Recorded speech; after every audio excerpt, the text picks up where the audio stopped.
Hello दोस्तों, आप सभी का स्वागत है। सभी को राधे राधे, जय श्री राम। तो कैसे हैं आप लोग? आशा करते हैं अच्छे होंगे और अच्छे से अपनी स्टडी कर रहे होंगे। आज की इस क्लास में हम लोग यूपी होमगार्ड भर्ती के लिए जो है साइंस का प्रैक्टिस सेट नंबर 5 लेकर आ चुके हैं, जिसमें जो हम साइंस के महत्वपूर्ण 25 प्रश्न या 20 प्रश्न जो भी हो जाएंगे उनको जो है डिस्कस करेंगे। तो चलिए बिना किसी देरी के इस क्लास में आगे बढ़ते हैं।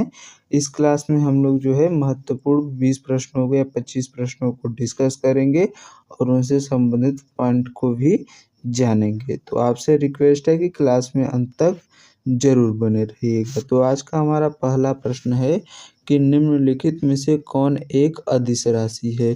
क्या संवेग है, बल है, द्रव्यमान है या फिर वेग है? तो अदिश राशि की बात की जाए, इनमें से कौन सा जो है वो आपका अदिश राशि यानी स्केलर क्वांटिटी है। तो अदिश राशि कौन सा है? इसमें से अदिश राशि की बात की जाए तो द्रव्यमान जो है एक अदिश राशि है। कौन? द्रव्यमान जो है एक अदिश राशि है। अदिश राशि का मतलब वो होता है जिसमें केवल परिमाण हो। क्या हो? परिमाण जिसमें केवल होता है उसको क्या कहते हैं? उसको अदिश राशि कहा जाता है। जो राशियां होती हैं वो दो प्रकार की होती हैं, एक स्केलर होता है, एक वेक्टर क्वांटिटी होता है। स्केलर अदिश राशि को कहते हैं, वेक्टर किसको कहते हैं? तो सदिश राशि को कहते हैं। यानी राशि दो प्रकार कौन कौन सी? अदिश राशि और सदिश राशि। अदिश राशि की बात की जाए जैसे लंबाई हो गया, एरिया हो गया, वॉल्यूम हो गया, स्पीड हो गया, मास हो गया, डेंसिटी हो गया, प्रेशर हो गया, टेम्परेचर हो गया, एनर्जी हो गया, एंट्रोपी यानी ऊर्जा हो गया, वर्क हो गया, पावर हो गया। ये सब क्या है? ये सब आपकी स्केलर क्वांटिटी है। वही वेक्टर क्वांटिटी की बात की जाए जिसमें परिमाण और दिशा दोनों होती है, उसको सदिश राशि कहा जाता है। जैसे आपका डिस्प्लेसमेंट हो गया, वेलोसिटी हो गया, एक्सीलरेशन यानी त्वरण हो गया, मोमेंटम यानी संवेग हो गया, फोर्स यानी बल हो गया, लिफ्ट हो गया, ड्राफ्ट हो गया, थ्रस्ट हो गया, वेट हो गया। ये सब क्या है? ये सब आपके सदिश राशि यानी वेक्टर क्वांटिटी है। वेक्टर क्वांटिटी वे होती हैं जिसमें परिमाण और दिशा दोनों होती है। इसी के साथ अगले प्रश्न की तरफ बढ़ जाते हैं। अगला प्रश्न हमारा है कि खाली स्थान का केवल परिमाण है, दिशा नहीं है। तो कार्य का, आवेग का, विस्थापन का या फिर बल का? तो किसका केवल परिमाण है, दिशा नहीं है? तो वर्क जो है इसका केवल जो है यानी कार्य जो है इसका केवल क्या है? परिमाण है, दिशा कोई नहीं। आवेग का भी क्या होता है? दिशा और परिमाण दोनों होता है। विस्थापन में भी जो है दिशा और जो है परिमाण दोनों है। और बल का भी जो है दिशा और जो है कार्य जो है या परिमाण जो कह सकते हैं दोनों होता है। तो किसका केवल परिमाण है, दिशा नहीं है? तो कार्य का केवल परिमाण है, दिशा नहीं, क्योंकि यह स्केलर क्वांटिटी इस कारण हो जाती है। इसी के साथ अगले प्रश्न की तरफ बढ़ जाते हैं। अगला प्रश्न हमारा है कि इनमें से कौन सी राशि जो है सदिश नहीं है? तो आपको बताना है कि इनमें से जो है कौन सी राशि सदिश राशि नहीं है, वही आपको जो है बताना है। 4 ऑप्शन दिए गए, इसमें से एक जो है वो सदिश राशि नहीं है। तो क्या शक्ति नहीं है, बल आघूर्ण नहीं है, विस्थापन नहीं या फिर त्वरण नहीं? तो त्वरण की बात की जाए तो इसमें जो दिशा और विस्थापन दोनों होता है तो ये सदिश राशि है। विस्थापन में भी जो क्या होता है, दिशा के साथ जो है वो जब है कोई वस्तु जितना दूरी तय करती है उसको विस्थापन कहते हैं। बल आघूर्ण की बात की जाए तो बल आघूर्ण में भी होता है। वहीं एक शक्ति जो है, पावर जो है, इसमें केवल परिमाण होता है, दिशा नहीं होती है। इस कारण यह जो है सदिश राशि नहीं है। तो ऑप्शन नंबर ए आपका राइट हो जाएगा। कौन सा राइट हो जाएगा? ऑप्शन नंबर ए जो है राइट हो जाएगा। शक्ति की बात की जाए तो कार्य करने की क्षमता को ही शक्ति या पावर कहा जाता है। इसी के साथ अगले प्रश्न में बढ़ते हैं। अगला प्रश्न हमारा है कि निम्नलिखित में से कौन सा वेक्टर राशि नहीं है? इनमें से कौन सा एक वेक्टर राशि नहीं है वो आपको बताना है। क्या वेग नहीं है, गुरुत्वीय बल नहीं है, विद्युत धारा नहीं या फिर विस्थापन नहीं है? तो वेक्टर क्वांटिटी कौन सी नहीं है, तो डिस्प्लेसमेंट आपका वेक्टर क्वांटिटी है। विद्युत धारा की बात की जाए तो विद्युत धारा क्या है, विद्युत धारा एक प्रकार की जो है वो आपकी जो है कौन सी राशि है, तो यह एक अदिश राशि है। कैसी है, विद्युत धारा जो है ये कैसी राशि है, तो विद्युत धारा एक अदिश राशि है। यह सदिश राशियों के रूप में जो है वो फॉलो जो है नहीं की जाती है। कौन सी, विद्युत धारा। गुरुत्वीय बल की बात करें तो गुरुत्वीय बल भी सदिश राशि है और वेलोसिटी भी जो है एक सदिश राशि के अंतर्गत आती है। इसी के साथ अगले प्रश्न की तरफ बढ़ जाते हैं। तो अगला प्रश्न हमारा है कि सबसे उचित विकल्प चुनें। वेग में होता है, कोई दिशा नहीं होती, केवल दिशा होती है, परिमाण और दिशा दोनों होती है, या फिर केवल परिमाण होता है। तो वेग की बात की जाए तो वेग जो है एक दिशा में जाती है और इसमें परिमाण भी होता है, यानी वेग में परिमाण और दिशा दोनों होता है। जिनमें परिमाण और दिशा दोनों होता है उनको सदिश राशियाँ कहा जाता है। दूरी जो है इनमें न्यूनतम दूरी को ही विस्थापन जो है वो कहा जाता है। दूरी एक अदिश राशि है जबकि विस्थापन क्या है, एक सदिश राशि है। चाल में परिवर्तन की दर को बात करें तो चाल में परिवर्तन की दर को जो है वो क्या कहते हैं, तो वेग कहा जाता है। क्या कहते हैं, चाल में परिवर्तन की दर को जो है हम लोग वेग कहते हैं, क्योंकि चाल में परिवर्तन की दर यानी जो है चाल जो होती है और किस दिशा में वो चल रही है वो भी, यानी परिणाम और दिशा दोनों होता है, जिसको हम लोग वेलोसिटी कहते हैं। स्पीड क्या होती है, स्पीड एक अदिश राशि होती है, इसमें केवल परिमाण होता है। इसी के साथ अगले प्रश्न में बढ़ते हैं। अगला प्रश्न हमारा है कि निम्नलिखित में से कौन एक वेक्टर राशि का उदाहरण है। वेक्टर राशि की बात की जाए यानी सदिश राशि का उदाहरण में से क्या द्रव्यमान है, तापमान है, वेग है या फिर लंबाई है। तो बात करें वेक्टर राशि की तो वेलोसिटी जो है एक वेक्टर यानी सदिश राशि का उदाहरण है। तापमान हो गया, द्रव्यमान हो गया और लंबाई हो गई, ये आपके अदिश राशि यानी स्केलर क्वांटिटी के जो है उदाहरण हैं। इसी के साथ अगले प्रश्न में बढ़ते हैं। अगला प्रश्न हमारा है कि एक सदिश राशि में परिमाण और दिशा दोनों होते हैं, इनमें से कौन एक सदिश राशि है, यानी कौन एक वेक्टर क्वांटिटी है। क्या कार्य है, चाल है, विस्थापन है या फिर ऊर्जा है।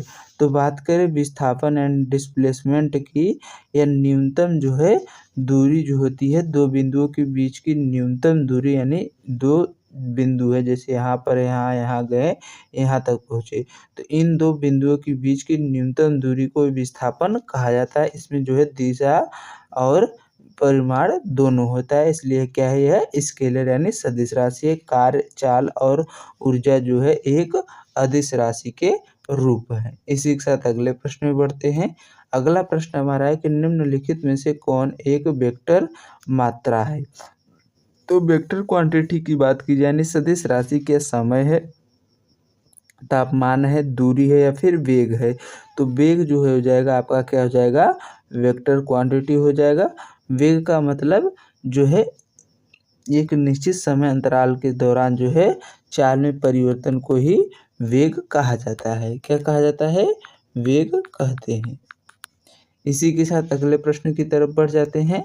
तो अगला प्रश्न हमारा है कि एक भौतिक राशि जिसमें परिमाण और दिशा दोनों होती हैं उसे क्या कहा जाता है। उस भौतिक राशि को क्या कहते हैं जिसमें परिमाण और दिशा दोनों है। सदिश राशि कहते हैं, द्विअदिश राशि कहते हैं, अदिश कहते हैं या फिर द्विसदिश कहते हैं। बात करें जिसमें परिमाण और दिशा दोनों होती है उसको वेक्टर यानी सदिश राशि कहा जाता है। क्या कहा जाता है, वेक्टर राशि उसको जो है वह कहते हैं। क्या कहते हैं, वेक्टर राशि। और जिसमें केवल परिमाण होता है उसको अदिश राशि हम लोग कहते हैं। इसी के साथ अगले प्रश्न की तरफ बढ़ जाते हैं। अगला प्रश्न हमारा है कि रसायन विज्ञान के लिए गणना की इकाई क्या है। तो रसायन विज्ञान के लिए गणना की इकाई मोल है, अणु है, एनोड है या फिर परमाणु है। तो रसायन विज्ञान में जो गणना के लिए इकाई की बात की जाए तो मोल में जो है रसायन विज्ञान में गणना की जाती है। इसी के साथ अगले प्रश्न में बढ़ते हैं। अगला प्रश्न हमारा है कि किसी पदार्थ के एक मोल में मौजूद परमाणु या अणुओं की संख्या को क्या कहते हैं? नॉर्मलता कहते हैं, एवोगाड्रो संख्या कहते हैं, मोलर द्रव्यमान कहते हैं, फिर परमाणु संख्या कहते हैं। तो किसी जो है पदार्थ के एक मोल में मौजूद परमाणु या अणुओं की संख्या को जो है वो एवोगाड्रो संख्या कहा जाता है। क्या कहते हैं? एवोगाड्रो संख्या जो है उसको कहते हैं। क्या कहते हैं? एवोगाड्रो संख्या कहते हैं। और एक एवोगाड्रो में कितने जो है परमाणु अवस्थित होते हैं? तो 1.8 × 10⁻29 एटम जो है वो अवस्थित होते हैं। सॉरी, कितने होते? एक मोल में 6.02 × 10⁻23 जो है वो परमाणु अणु है जो है ये अवस्थित होते हैं। ये तो 3 मोल में था ना। एक मोल में कितने हैं? 6.02 × 10⁻23 जो है अणु अवस्थित होते हैं एक मोल में जो है। इसी के साथ अगले प्रश्न में बढ़ते हैं। अगला प्रश्न है कि किस वैज्ञानिक ने बताया कि तत्वों को प्रतीकों का निर्माण जो है तत्वों के नाम के 1 या 2 अक्षरों से किया जाता है। यानी जो तत्व के प्रतीक हैं उनके नाम के जो है 1 या 2 अक्षर से जो है वो वैज्ञानिक जो नाम है इनका प्रतीक जो है वो रखा गया है। वर्जिलियस ने बताया, डाल्टन ने, डेमोक्रिस्ट ने या फिर लेवोजियर ने। कि तो किसने बताया था कि तत्वों का नाम जो है उनके जो है प्रतीक जो है उनके नामों के वैज्ञानिक नामों के जो है 1 या 2 अक्षर से किया जाता है। तो वर्जिलियस ने जो है बताया था कि तत्वों का नाम जो है 1 अक्षर उनके वैज्ञानिक या 2 अक्षर से जो है किया जाता है। जब जो मिलने लगते हैं तो उनके जो है 2 अक्षरों को ले लिया जाता है वैज्ञानिक नाम में। डाल्टन की बात करें तो इन्होंने परमाणुवाद दिया था। डाल्टन ने क्या दिया था? तो डाल्टन के जो है परमाणुवाद को जो है यह दिया गया था। वहीं बात करें जो है अगले प्रश्न की, तो अगला प्रश्न हमारा है कि कमरे के तापमान पर तरल अवस्था में रहने वाली अधातु कौन सी है? यानी कमरे का जो टेम्परेचर है उसमें तरल अवस्था में रहने वाली अधातु की बात की जाए तो क्या मरकरी है, ब्रोमियम है, ऑक्सीजन है या फिर फ्लोरीन है। तो कमरे के तापमान पर जो है वह तरल अवस्था यानी द्रव अवस्था में रहने वाली अधातु की बात की जाए तो वो कौन सी है? ब्रोमीन जो है कमरे की ताप पर रहने वाली जो है एक क्या है? अधातु है। वहीं मरकरी की बात की जाए तो यह पारा जो है वो कमरे के ताप पर द्रव अवस्था में रहती है। क्या रहती है? तो कमरे के ताप पर द्रव अवस्था में कौन है? तो मरकरी होती है जो एक धातु है। इसी के साथ अगले प्रश्न में बढ़ते हैं। अगला प्रश्न हमारा है कि इनमें से कौन एक उपधातु है उसको बताना है। उपधातु की बात करें क्या एसेंटीन होता है, जर्मेनियम होता है, कार्बन होता है या फिर लेड होता है। तो एक उपधातु कौन सा है? तो जर्मेनियम जो है एक उपधातु है। क्या है? जर्मेनियम क्या है? एक उपधातु है। उपधातुओं की बात की जाए तो इनमें से कौन कौन से होते हैं? जैसे जर्मेनियम हो गया, सिलिका हो गया, आर्सेनिक हो गया, एंटीमनी हो गया, पोलोनियम हो गया, टेल्लेनियम हो गया और बोरान हो गया। ये 7 जो हैं आपके उपधातु हैं। कितने हैं? 7 जो हैं आपके क्या हैं? उपधातुओं के अंतर्गत आते हैं। कौन कौन से? Boron, silicon, germanium, arsenic, antimony, tellurium और पोलोनियम जो है ये सब आपके क्या है? ये सब आपके उपधातु हैं। इसी के साथ अगले प्रश्न में बढ़ते हैं। अगला प्रश्न हमारा है कि उपधातु की सही जोड़ी का चयन कीजिए। क्या सल्फर और फास्फोरस है, हाइड्रोजन हीलियम है, कार्बन और नाइट्रोजन है, सिलिकॉन और जर्मेनियम। तो अभी हमने बताया कौन कौन से सिलिकॉन और जर्मेनियम जो है वो उपधातु के अंतर्गत जो है वो आते हैं। इसी के साथ अगले प्रश्न में बढ़ते हैं। अगला प्रश्न हमारा है कि निम्नलिखित में से कौन उपधातु है? उपधातु क्या बिस्मथ है, एंटीमनी है, सेलेनियम है या फिर आयरन है। तो उपधातु की बात की जाए तो एंटीमनी क्या है? एक उपधातु है। क्या है? एंटीमनी की बात की जाए एंटीमनी क्या है? एक उपधातु के अंतर्गत आता है। कौन सा? एंटीमनी जो है एक उपधातु है। इसी के साथ अगले प्रश्न में बढ़ते हैं। अगला प्रश्न हमारा है किस यौगिक की सबसे छोटी इकाई किसी यौगिक की सबसे छोटी इकाई को क्या कहते हैं? अणु कहते हैं, न्यूट्रॉन कहते हैं, परमाणु कहते हैं या फिर नाभिक कहते हैं। तो किसी भी जो है यौगिक की सबसे छोटी इकाई की बात की जाए तो किसी भी यौगिक की सबसे छोटी इकाई को जो है वो क्या कहते हैं? तो उसको अणु जो है वो कहा जाता है। अणु जो है परमाणुओं से मिलकर बना होता है और परमाणु की बात करें तो परमाणु जो है रासायनिक अभिक्रिया में भाग लेते हैं। ये जो है न्यूट्रॉन, प्रोटॉन और इलेक्ट्रॉन से मिलकर बने होते हैं। इसी के साथ अगले प्रश्न की तरफ बढ़ जाते हैं। अगला प्रश्न हमारा है कि निम्नलिखित में से कौन सा घटक प्रोकैरियोटिक कोशिका में जो है नहीं होता? प्रोकैरियोटिक कोशिका की बात करें तो इनमें से कौन सा जो है घटक नहीं पाया जाता है? तो क्या कोशिका द्रव्य नहीं होता है, कोशिका झिल्ली नहीं होती, कोशिका भित्ति नहीं होती है, फिर राइबोसोम नहीं होता है। तो जो है प्रोकैरियोटिक कोशिकाओं में जो है वो कोशिका झिल्ली जो है केंद्रक झिल्ली जो है देखने को नहीं मिलती है। बाकी सभी आपके जो है प्रोकैरियोटिक कोशिकाओं में पाए जाते हैं। इसी के साथ अगले प्रश्न बढ़ते हैं। अगला प्रश्न हमारा है यूकेरियोटिक कोशिकाओं के किस अंग को जो है आत्मघाती थैली कहा जाता है? क्या सूत्रकड़िया को तो कहते हैं, गाल्जी काय को, हरित लवक या फिर लाइसोसोम यानी लयन काय को कहा जाता है? तो आत्मघाती थैली की बात की जाए तो लयन काय यानी लाइसोसोम को जो है आत्मघाती थैली कहते हैं।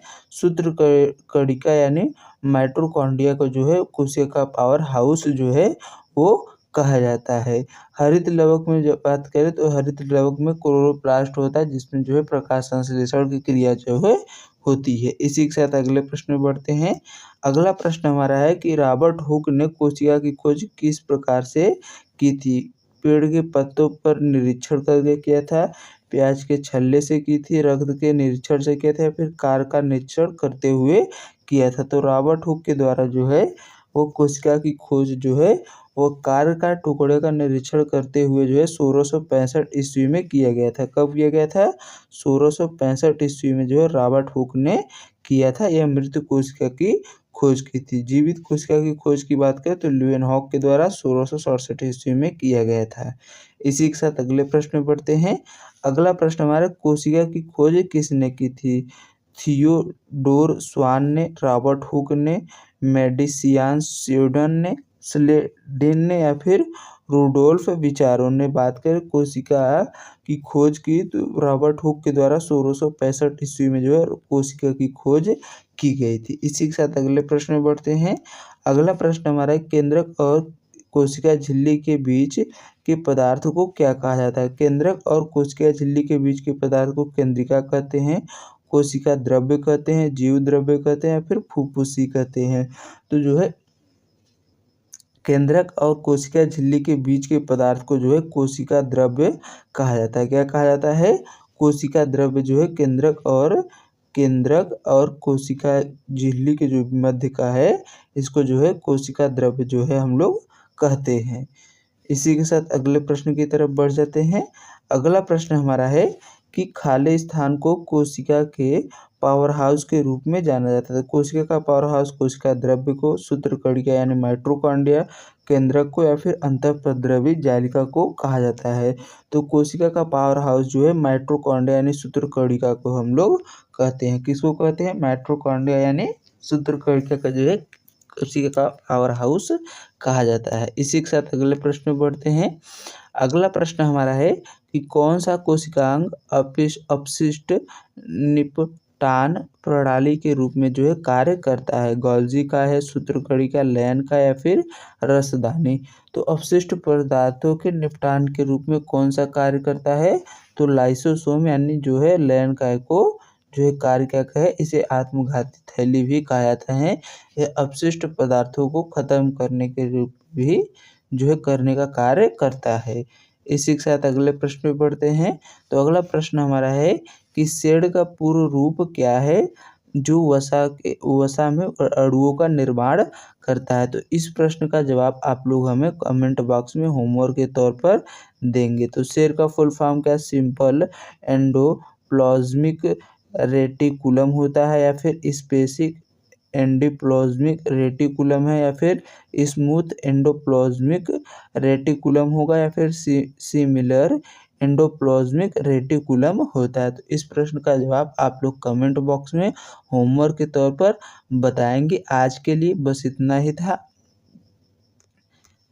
आज के लिए जो है बस इतना थी। अगर आपको यह क्लास अच्छी लगी हो तो अपने दोस्तों को भी शेयर कीजिएगा और हमें अधिक से अधिक सपोर्ट करिएगा। तो चलिए मिलते हैं नेक्स्ट क्लास में।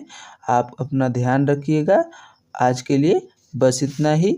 जय हिंद, जय भारत।